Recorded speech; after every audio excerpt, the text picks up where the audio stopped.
Hello, hello. Hello, everyone. Welcome. Thank you for being prompt. And then let's see here. Just to ask everybody, I think I can do this on my side, but I'm still getting the hang of it. Just to mute, make sure I think everybody is muted. Let's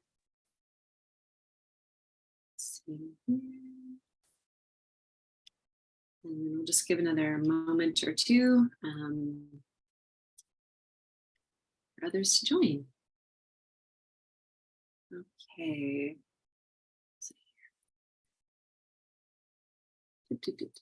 And then pretty soon here, I'm gonna just share my screen.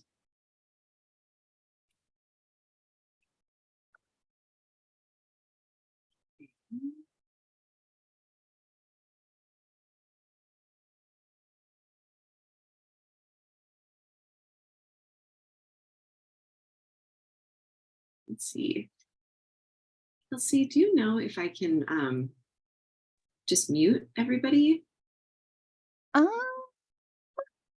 my side? Let me poke around. Okay, cool. Poke around. Maybe I can I think, yeah. All right, I'll try. Okay. Okay. I mean, right now it's okay, but sometimes if there's noise in the background and stuff, I'm just not sure what's what or who's who. So I'll just give another minute and then we'll get started because yeah, there's a few things to cover. I got really excited about this class. Okay, I'm going to share my screen.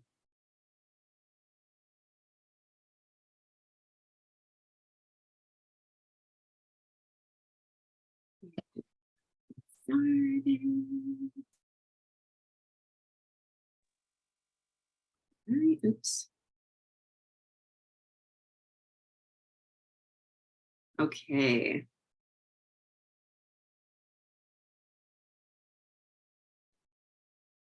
Can everyone see that?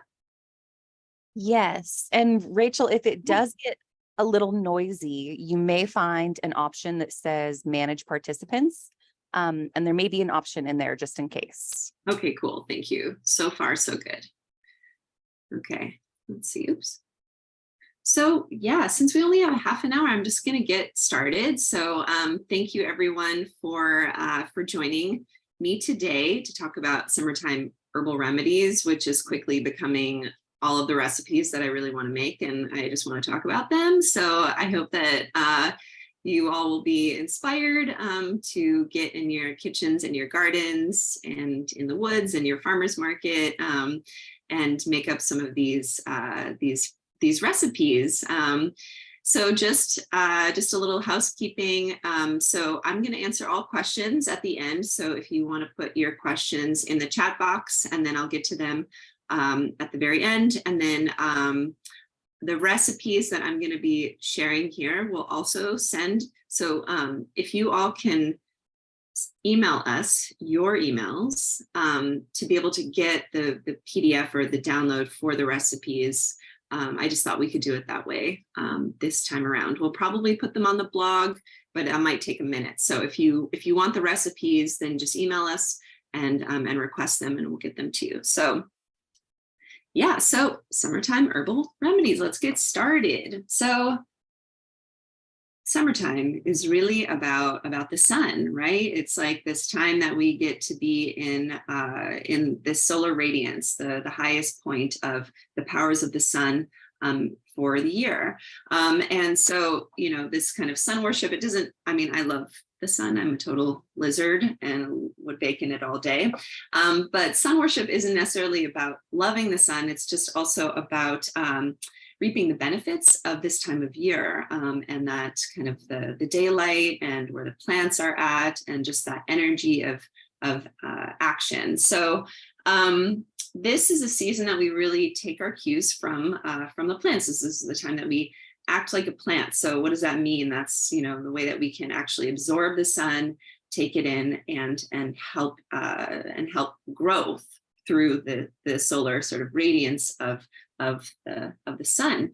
So herbalism is really elemental, and that's something that I was just really excited to talk about during this short class, is how working with plants as medicine is a way that we can think about elements both in nature and of course within our bodies, because we are nature and we are reflections of that those elements in our particular forms.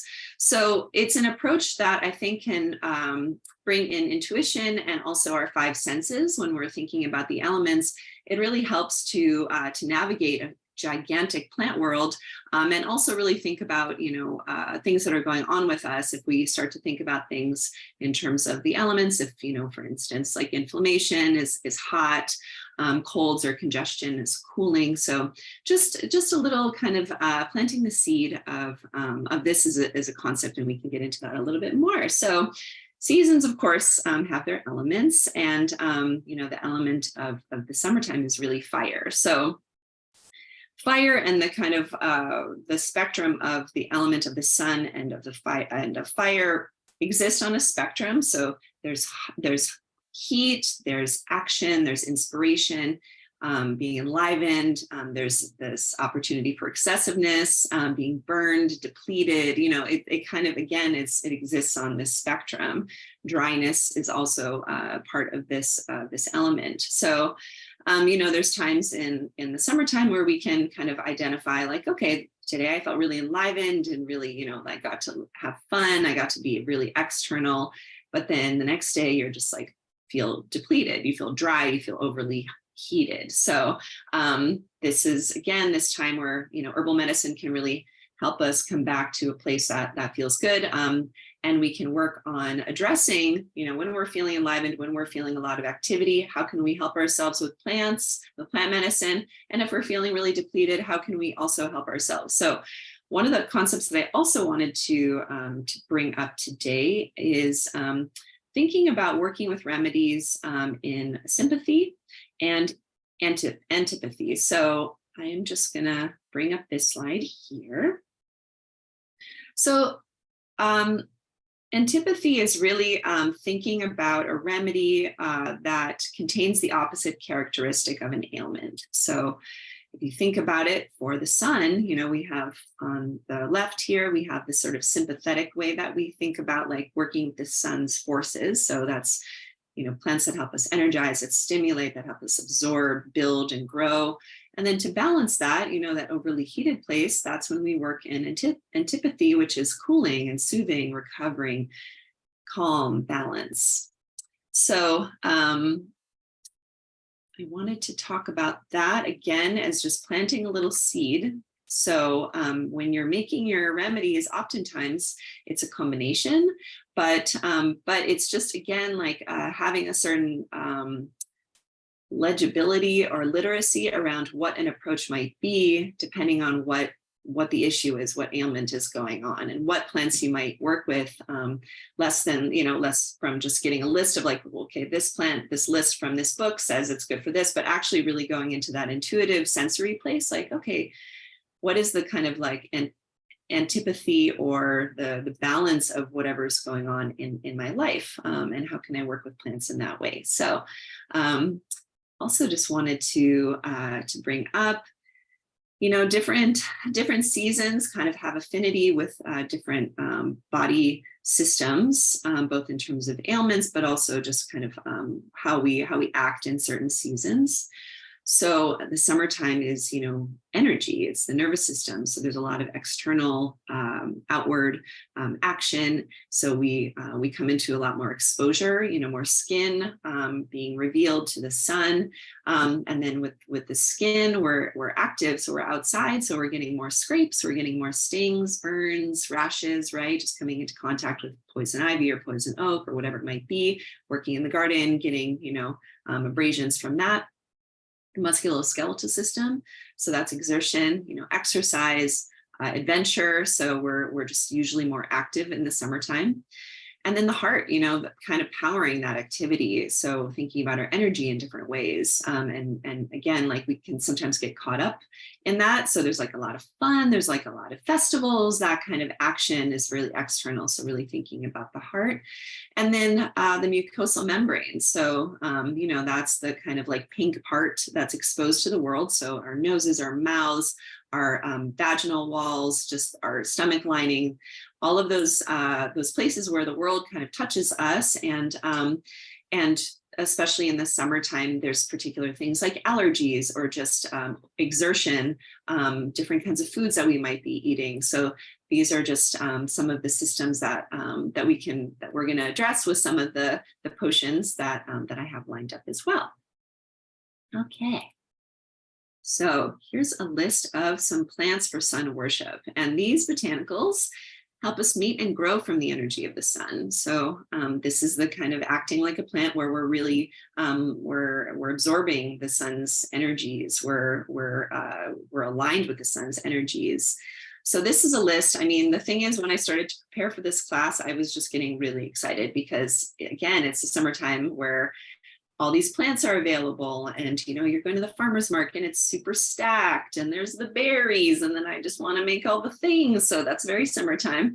But these plants here, citrus peel, rosehip, tart cherry, those plants are really great antioxidants, really rich in flavonoids. So they're really good about helping our bodies, the sort of cellular structure, integrity of our membranes, and they're really rich in flavonoids that help us repair from a lot of action, so a lot of exertion. They can be really good for helping us build back up, the places that we've kind of depleted with a lot of activity.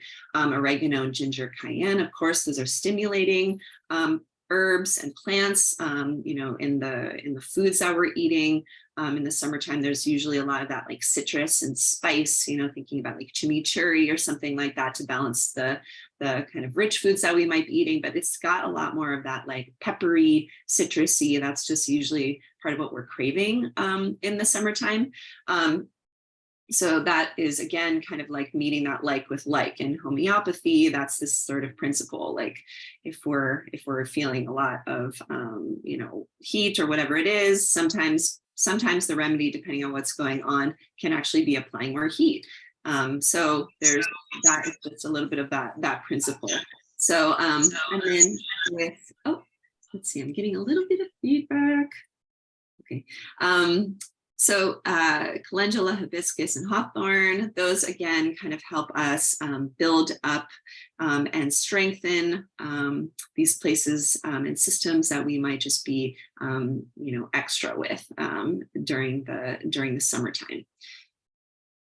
Okay, so these are some botanicals and food plants for balancing the sun's energy. So again, these botanicals help us recover and counter the energy of the sun. So I even like to think about, mugwort, for instance. So mugwort, is this sprawling, beautiful plant and does like the sun, but usually when the sun is really high, especially in the summertime, what's really beautiful about Artemisia vulgaris is on the top is kind of like the green, that kind of sagey green, but then on the bottom, there's a real silvery kind of color and almost like hairy part of the under part of the leaf of the plant. And when the sun is at its peak, the leaves start to turn.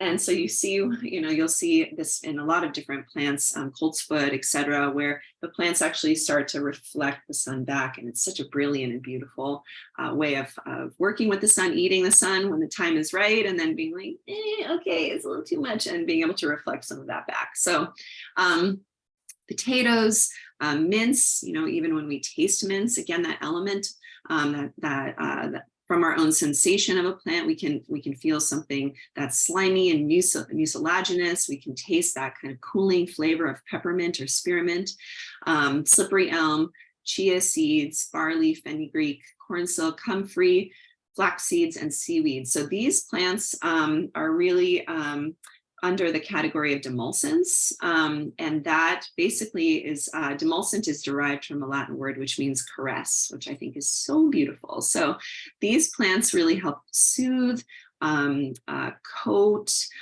So they're really good for kind of that, abrasions, when our skin has been overly exposed, burned, healing from any kind of inflammation, any kind of trauma, external trauma. These plants really bring down inflammation and cool. So let's get into some of the recipes. Again, actually before that. So these, because I only included 4 recipes, which we'll get into just after this slide, but I could have gone bananas. So we only have a half an hour. So I just wanted to not include them, but just give you a couple ideas that I'm thinking about right now, because I'm going to be making all of these. I already have made some of them, and I will continue to probably make more. I could make pages of summertime potions, but so here's just a couple ideas. So sun tea. Sun tea is like somewhat controversial, because if you put herbs in a jar in water and set it out in the sun, sometimes if the temperature doesn't get hot enough to kill bacteria. So, do this at your own risk. I've never had a problem, but just wanted to put that out there. But it's a really beautiful way to actually drink that solar radiance. There's something so magical about filling your, half gallon or your gallon jar with herbs, and then just watching the sun kind of cook it for you. So usually I will put my sun tea out, for at least an hour, and you can do it's so fun just to be able to watch the colors change. So like you add hibiscus, or different mints, or butterfly pea, and you'll see the colors change. And so I love a sun tea. So just wanted to say that, though. So this is also a great time for fresh berry and herb vinegars. So this is part of the summertime is make hay while the sun shines. So really thinking about okay, blackberry season, it's on. So what are the ways that we can capture the medicinal properties of the plants that we can use in the wintertime?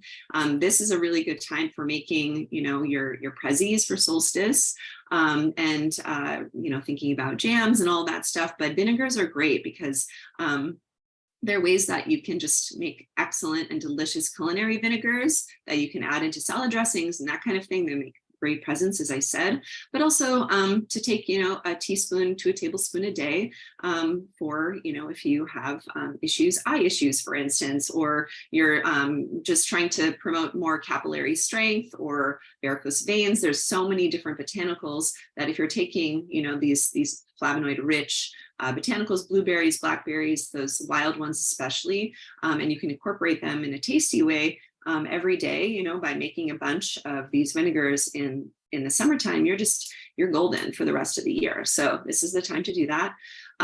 Also herbal gargles for pollen allergies. That can be really great. You can do medicinal teas that you then mix with a little bit of apple cider vinegar and salt. And that can be really helpful as a gargle, because, when you're getting allergies from pollen, all of that basically hangs on the back of your throat. So you can do herbal teas to be able to address that. Yarrow, just having fresh yarrow around, making teas for, to wash wounds. I have a kiddo who's constantly getting scrapes. So being able to make a medicinal tea to wash that out when just for healing, but also as an antimicrobial. And then we're going to get into some of these recipes in just a second here. The barley and buckwheat waters, really nutritive, really excellent for in the summertime, we're often not as hungry as we usually are in the winter times. So it's great to have really nutritive teas that we can have both warm and cool, and then make them, have them as bases for other things that we might do, gazpachos, kind of cold soups. I just feel like being able to layer in both medicinal but nutritive plants is the key. That's really kitchen witchin'. So then mint, slippery almond, strawberry popsicles, and ice cubes. You can put a lot of, even the calendula leaves and the borage flowers and that kind of stuff. You can put them in ice cubes this time of year that you can use for the, well, they don't last very long in the house, but in theory, you can have them around for a little while. But making popsicles for other times, even when your kiddo is sick or you're feeling sick later on in the year, you have your herbal popsicles that you made fresh from fresh herbs during the summertime. Grated potato. So this is, I'll get into that in just a little bit. And then the green man chillin soup, which is just delicious. And I hope that you all try it and make it to your tastes. I'm sure you're going to come up with epic recipes from the recipe that I'm going to share with you. So let's get into that a little bit. So this is the strawberry soother popsicle. So this is a way that you can make an herbal tea with slippery elm. So here's the directions on how to do this. And like I said, email us if you want these recipes and we can send you these PDFs so you don't have to be like furiously writing all of the notes right now. But this is just an example of a way that you can bring in herbal teas that your kids or family members or even yourself might not want to be drinking, like they might not be tasty to you or whatever, but then you mix them with other fruits of the season and fresh mints, and then you make them into popsicles, and everybody likes popsicles. So also a really good way to bring in the berries. Again, super high in vitamin C, antioxidants, flavonoids, and antioxidants are really great for this time of year because they help our cells be able to turn over in healthy ways. So when there's a lot of UV radiation, or we're just getting inundated with all kinds of, stressors from both internally but definitely external, in summertime when there's more exposure, those antioxidants can really help our bodies be able to rebuild and recoup from that sort of oxidative stress. The potato poultice. Okay, potatoes are amazing. Really great, just kitchen witchin' plant food to have around. So potatoes are really great for inflammation. So really good for sprains, deep splinters, bites, hemorrhoids, just overall excellent for that kind of hot to the touch inflammation.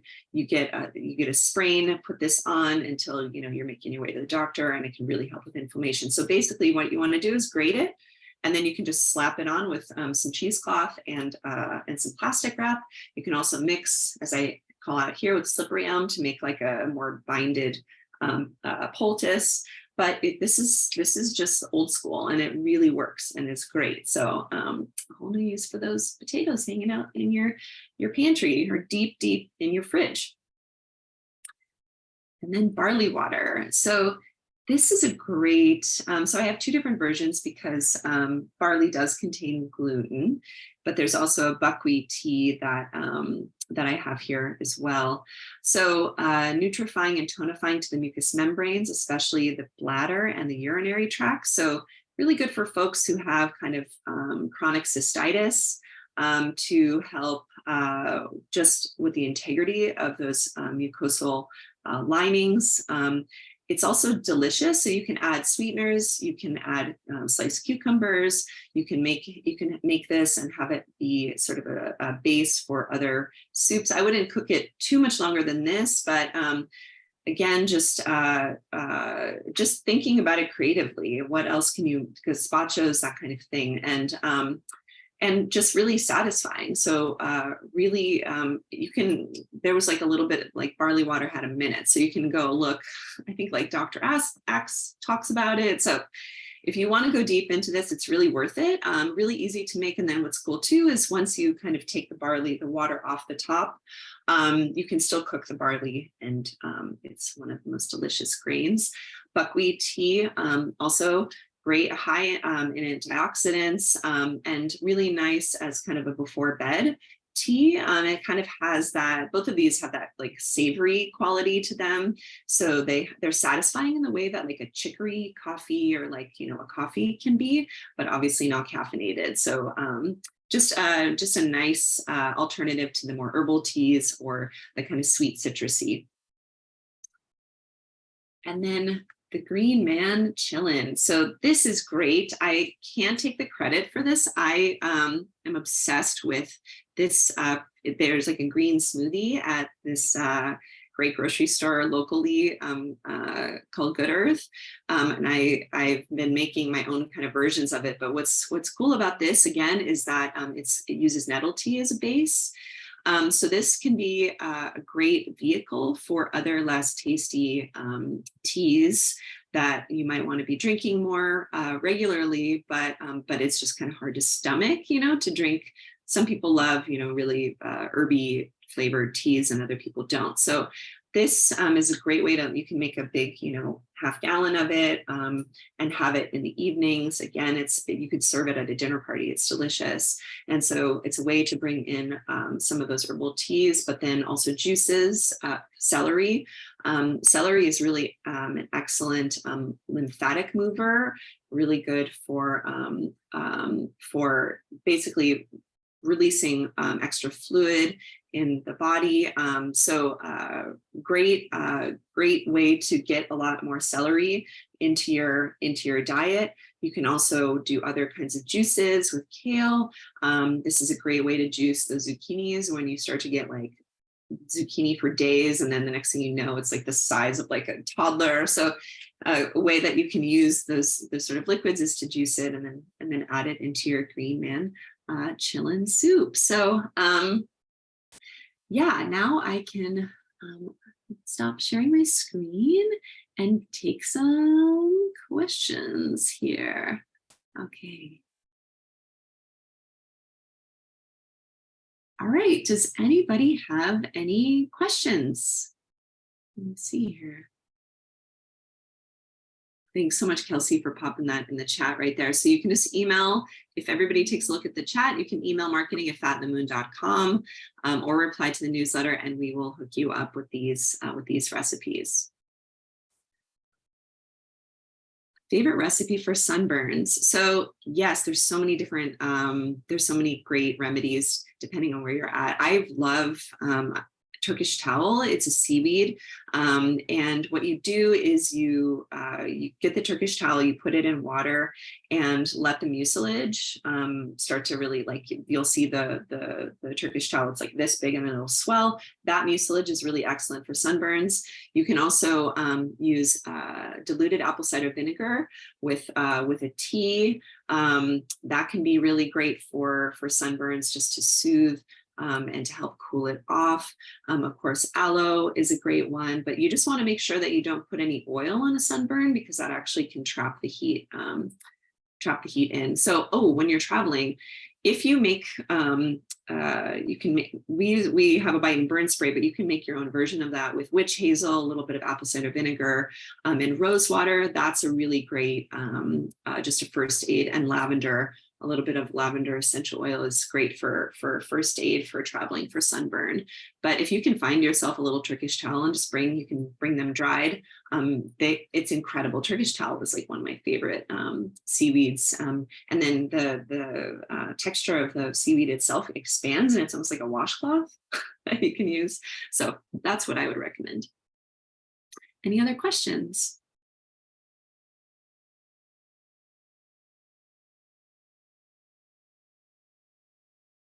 Anybody particularly inspired by any of these potions? Like, are you gonna make one of these today or tomorrow? What are folks gonna make? I'm very curious.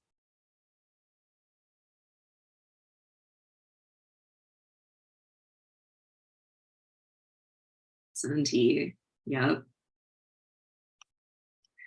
Where do we source our Turkish towel? We have a Mendocino Coast seaweed harvester. So you can probably look up, I'm sure that if you look up Turkish towel Mendocino Coast, there's some really rad women-owned and hand-harvested companies on the Mendocino Coast.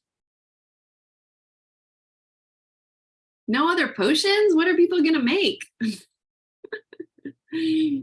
I think this weekend I'm gonna go harvest myself some blackberries and make a blackberry vinegar. I am like so excited for that. Maybe blackberry rosemary. Okay, well, we are coming up on 3:30. I just want to thank everybody for joining me today.